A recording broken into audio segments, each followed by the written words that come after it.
Did I shatter Christmas by walking out on my mom's brother? I'm a man in my mid-30s, recently laid off from my job in tech, and actively trying to get back on my feet.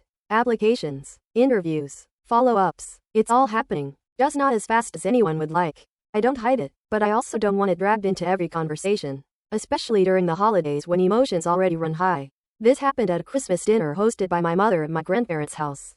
The guest list was the usual mix of close family: my mom, my aunt, her husband, cousins, and my uncle, my mother's older brother, who has always enjoyed being the loudest voice in the room. I showed up early, brought a nice bottle of wine and a homemade dessert, helped in the kitchen, and did my best to be pleasant and low maintenance. I just wanted one calm evening where I wasn't reduced to my employment status.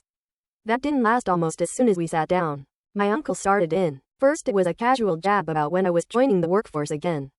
I smiled tightly and said I was interviewing. He laughed and kept going. Throughout dinner, he made comment after comment about me being on a paid vacation, about Santa bringing me a job application, about how I must enjoy sleeping in while everyone else works. Each time, people chuckled awkwardly. No one told him to stop.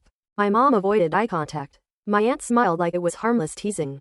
By the fifth remark, my chest was tight and my appetite was gone. I finally said, calmly and clearly, that I'd really appreciate it if he dropped it because I was there to celebrate Christmas, not to be publicly mocked. He rolled his eyes and told me it was just jokes and that I needed to toughen up.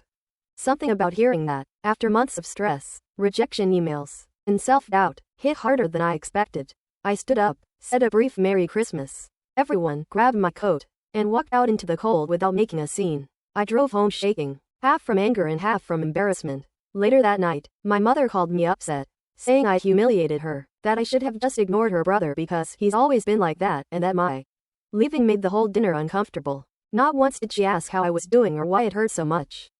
Now I'm being treated like the problem for refusing to sit there and be the family punchline on Christmas, and I can't stop wondering if protecting my dignity really made me the villain.